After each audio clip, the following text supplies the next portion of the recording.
चलिए खबरदार में सबसे पहले आपको दिखाते हैं कि आज क्या क्या खास दिखाने वाले हैं हमको। धार के भोजशाला में अगली बसंत पंचमी विवादों के साए में बनेगी।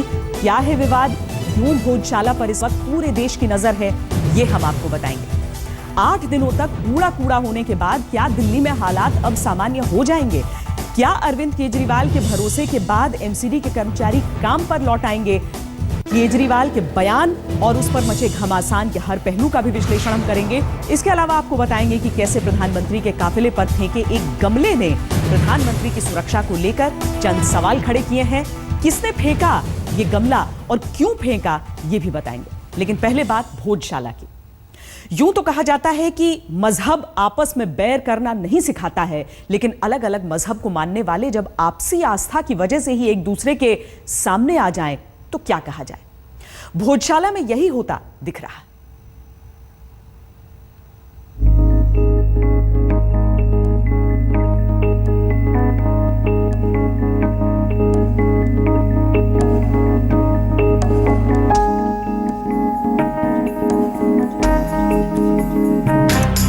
वही पुरानी जगह मध्य प्रदेश के धार का भोजशाला और वही पुराना विवाद। बसंत पंचमी शुक्रवार को है, तो एक बार फिर वही पुराने सवाल।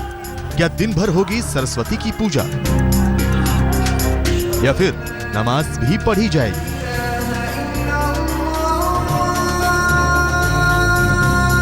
अभी चल रही व्यवस्था के मुताबिक भोजशाला में हिंदुओं को पूजा की इजाजत मंगलवार को होती है और शुक्रवार को मुसलमान यहाँ नमाज पढ़ते हैं। लेकिन संयोग से इस बार बसंत पंचमी शुक्रवार को है। इस दिन मां सरस्वती की पूजा तो होगी ही, व्यवस्था के मुताबिक मुसलमान नमाज भी पढ़ेंगे।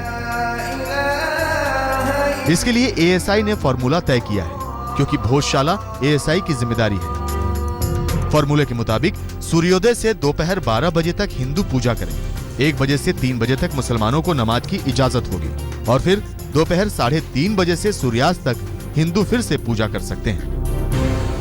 एएसआई का सुस्पष्ट आदेश है कि बसंत पंचमी 12 फरवरी को मनाई जाएगी और उसमें हिंदू समुदाय द्वारा पूजा की जाएगी, जिसका समय सीमा निर्धारित है। उसी दिन नमाज भी करवाई जाएगी दोपहर 1 बजे से 3 बजे तक। तो वैधानिक आदेश का पालन करवाया जाएगा और सभी समुदायों से, सभी वर्गों से लगातार संवाद और चर्चा जारी है। लेकिन हिंदू संगठनों ने ऐलान कर दिया है कि भोजशाला में मां सरस्वती की पूजा अगर होगी तो सुबह से शाम तक होगी, नहीं तो बाहर होगी। उनसे हमने निवेदन करा है कि सूर्योदय से सूर्यास्त तक निर्विघ्न रूप से हमारी पूजा चले। हम किसी की नमाज का विरोध नहीं कर रहे, लेकिन तल और छत पूरी परिसर में हमारी पूजा चले, ये हमने निवेदन करा है। उधर मुसलमान भी अड़े हैं कि वो हर हाल में शुक्रवार को भोजशाला के कमाल मौला मस्जिद में नमाज पढ़ेंगे। टाइटल हमारा है, मस्जिद हमारी है। 12 फरवरी को वहाँ जुमे की नमाज होना चाहिए, जो निर्धारित नियम अनुसार है, और हमने उसका ज्ञापन दिया है बाबूलाल गौर जी को, गृह मंत्री को और मुख्यमंत्री को। बसंत पंचमी के दिन भोजशाला में सरस्वती पूजा के लिए देश भर से श्रद्धालुओं का हुजूम जमा होता है। लिहाजा एएसआई के फॉर्मूले के हिसाब से तैयारियां शुरू कर दी गई हैं। भोजशाला में सुरक्षा के पुख्ता इंतजाम किए जा रहे हैं और पूरे इलाके को किले में तब्दील कर दिया गया है। सरकार ने साफ कर दिया है कि लोगों को हर हाल में एएसआई के फॉर्मूले का पालन करना होगा। नहीं, अब उनको समझा रहे हैं कि आप भी पूजा कर लीजिए और दूसरों को भी नमाज अदा करने का मौका दीजिए। उनका भी अधिकार है, आपका भी अपना अधिकार का यूज करें, वो भी अपने अधिकार का प्रयोग करें। दावे अपनी जगह हैं, लेकिन सरकार को भी पता है कि शुक्रवार को पड़ने वाली बसंत पंचमी के दिन भोजशाला किस कदर सुलग उठता है। 2006 और 2013 में शुक्रवार को पड़ने वाली बसंत पंचमी के दिन पुलिस प्रशासन को काफी मशक्कत करनी पड़ी थी। शायद यही वजह है कि इस बार धार के लोगों में हाई कोर्ट के विवाद का स्थायी हल निकालने की अपील कर रहे हैं। प्रशासन अगर असफल रहता है इस विवाद को सुलझाने के लिए, तो अंतिम उपाय न्यायालय बचता है।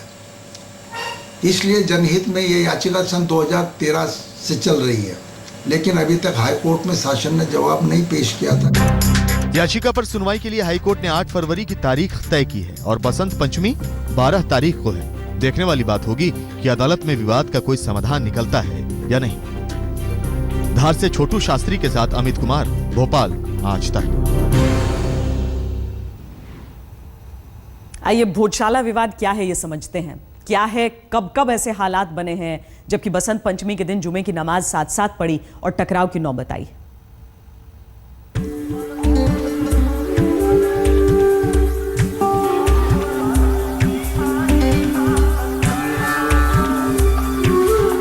इतिहास की धरोहर धार की इस भोजशाला की ईंट दर ईंट सरस्वती पूजा से जुड़ी महाराजा भोज की विरासत को आवाज देती है। तो सवाल मुसलमानों की पीढ़ियों से भी जुड़ा है, जो सदियों से इसी जगह पर नमाज पढ़ते आ रहे हैं। लिहाजा जब भी वसंत पंचमी जुमे की नमाज के दिन पड़ती है, तनाव चरम पर पहुंच जाता है।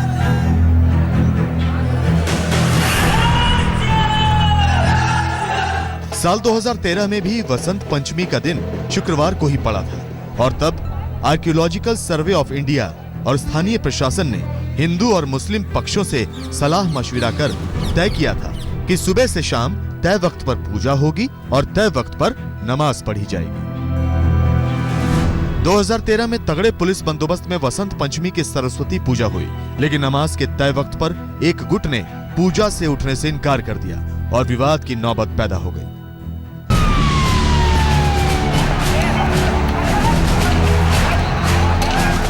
पुलिस ने किसी तरह बल प्रयोग कर भीड़ में टकराव को टाला तो तनाव के बीच बगैर खून खराबे के पूजा नमाज संपन्न होने पर शिवराज सिंह सरकार ने अपनी पीठ थपथपाई थी।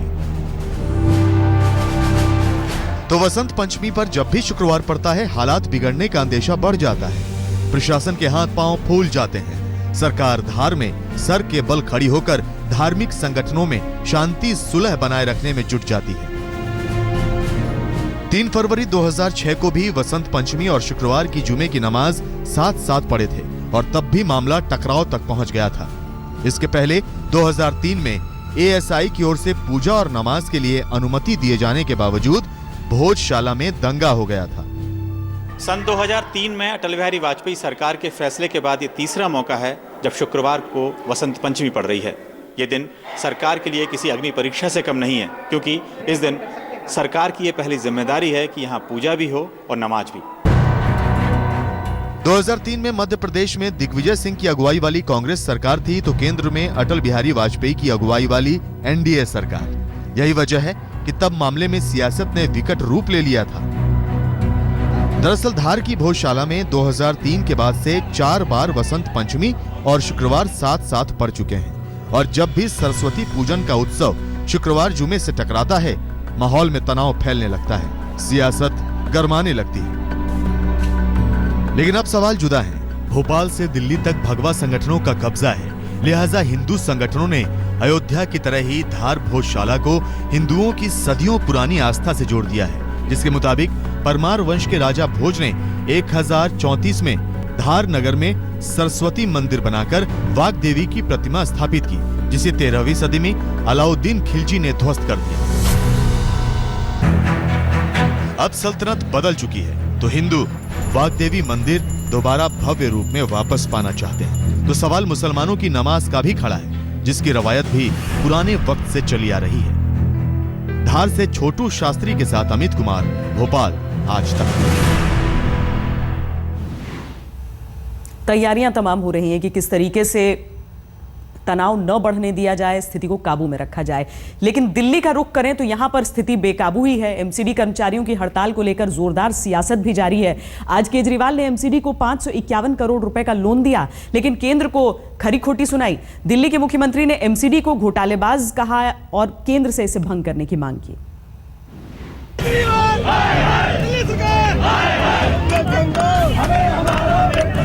जब एमसीडी कर्मचारियों का गुस्सा 7वें आसमान पर पहुंच गया,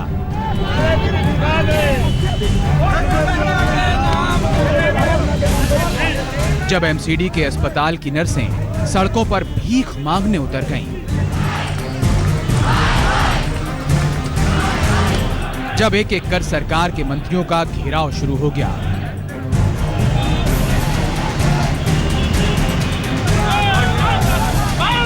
जब चंद घंटों के लिए दिल्ली की रफ्तार थम सी गई और जब दिल्ली की सड़कों पर कूड़े का अंबार नजर आने लगा, तब बेंगलोर में इलाज करा रहे केजरीवाल सामने आए, एमसीडी को 551 करोड़ रुपए का लोन दिया और नॉर्थ एमसीडी के लिए स्टाम्प ड्यूटी के 142 करोड़ भी जारी कर दिए। केजरीवाल ने खजाने का मुंह तो जरूर खोला, लेकिन कूड़ा पॉलिटिक्स में अगली कड़ी भी जोड़ दी।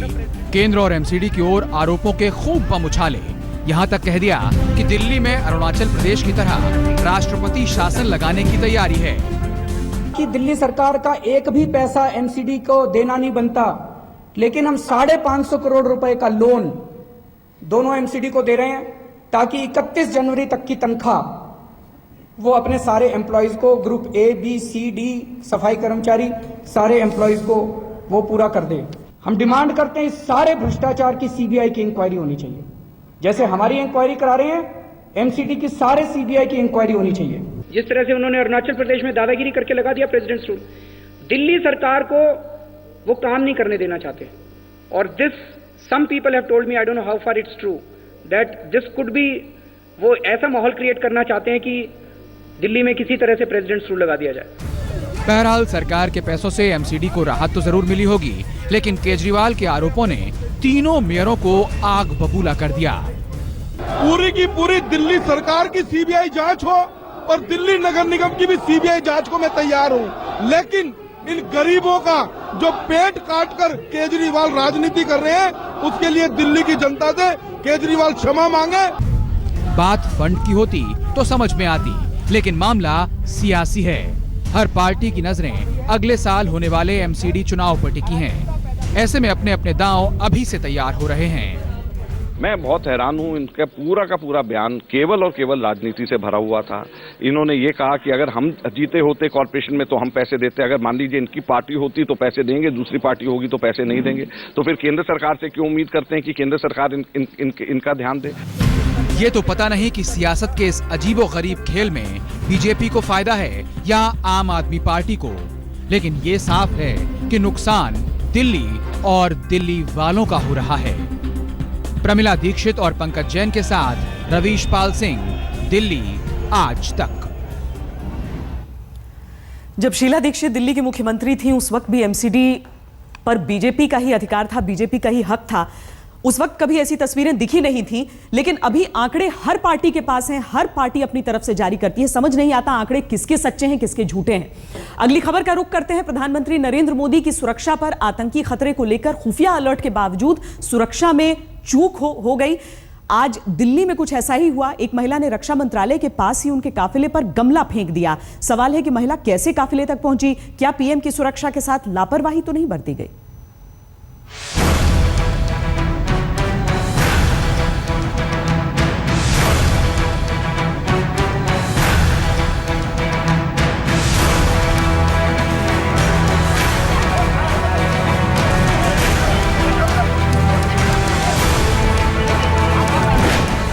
पीएम की सुरक्षा में सेंध।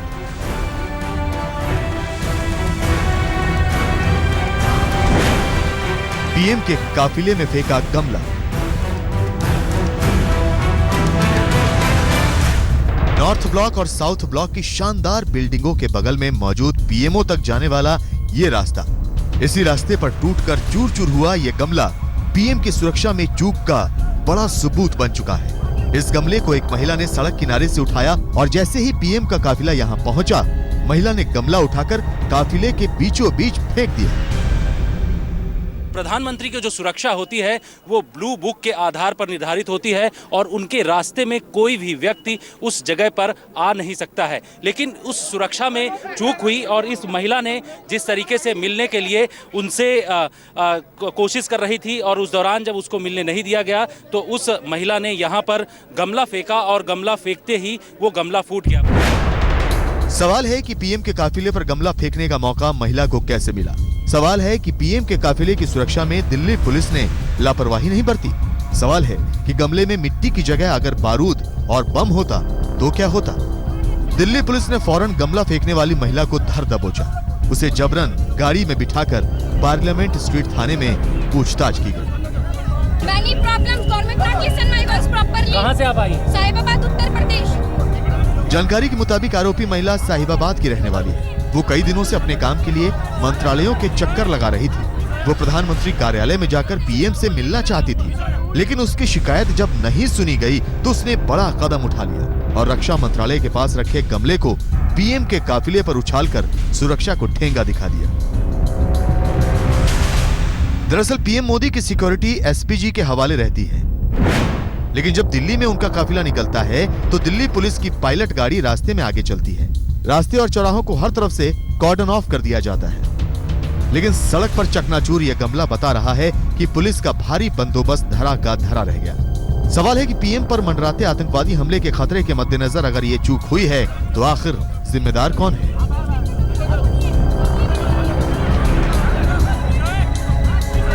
जितेंद्र बहादुर सिंह, दिल्ली, आज तक।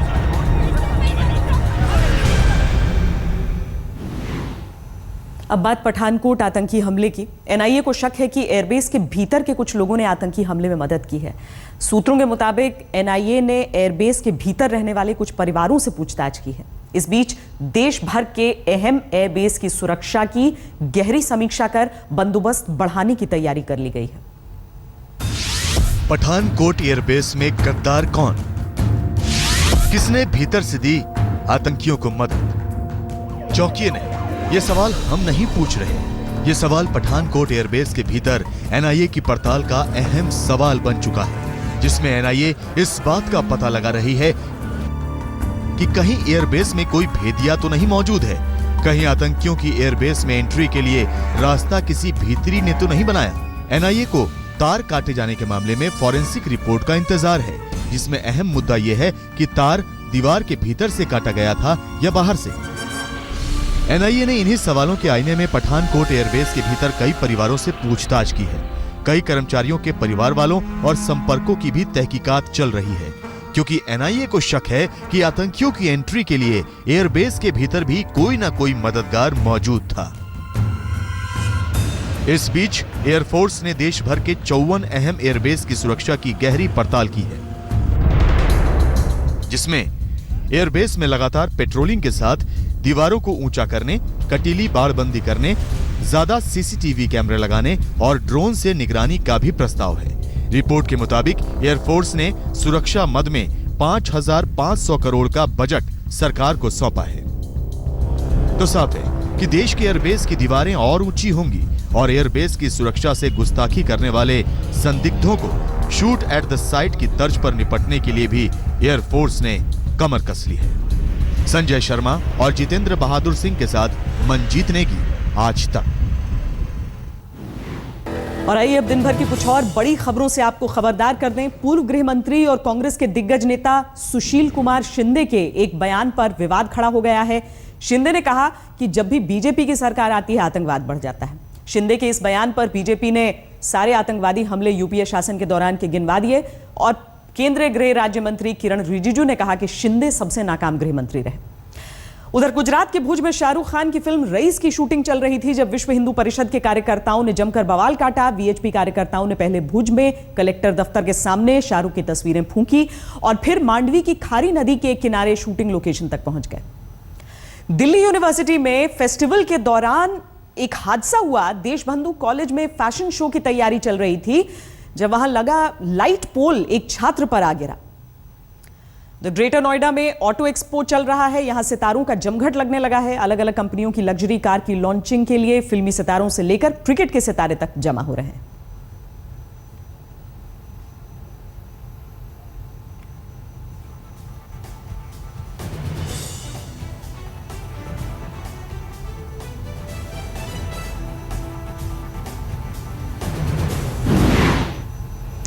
अब बात करते हैं उत्तर प्रदेश के पीलीभीत की।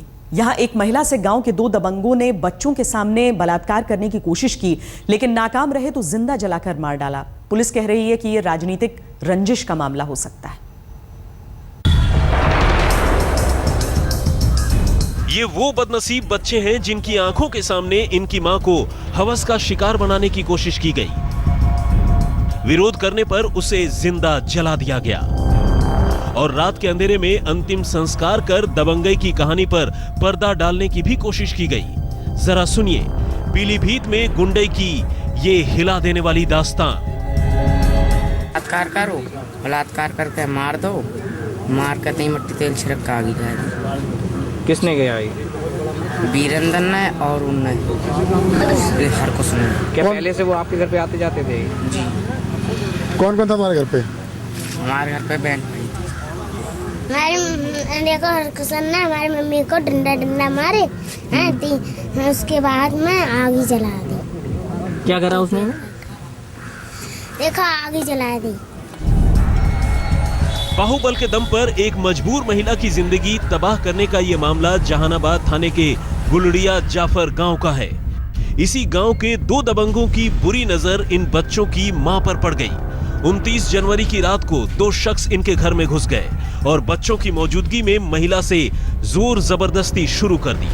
महिला ने विरोध किया तो उसे आग के हवाले कर दिया। हमारे परिवार में जो वो काका तो पहले मारो 3 दिन पहले, फिर मार कर पहले उनकी गंदी नीयत थी और काका तो मार कर फिर उन्हें जलाई दिया आगे। आरोपियों में एक महिला का भतीजा भी है, जबकि दूसरा गांव का पूर्व प्रधान। लिहाजा पुलिस इस वाकये के पीछे राजनीतिक रंजिश भी देख रही है। मेरे द्वारा क्षेत्राधिकारी जहानाबाद को भी तुरंत आदेश दिया गया है कि मौके पर जाकर के घटना के बारे में जांच करें, वास्तविकता का पता लगाएं और जो भी सही तथ्य पता लगे तत्काल उसके संबंध में आवश्यक प्रभावी वैधानिक कार्रवाई करें। आरोपी अभी भी फरार हैं और पीलीभीत पुलिस के लिए इन्हें गिरफ्त में लेना सबसे बड़ी चुनौती। सौरभ, पीलीभीत, आज तक। जींद में 2 गुटों के बीच हिंसक झड़प की खबर आ रही है। एसएफआई और एबीवीपी यानी कि अखिल भारतीय विद्यार्थी परिषद के छात्रों के बीच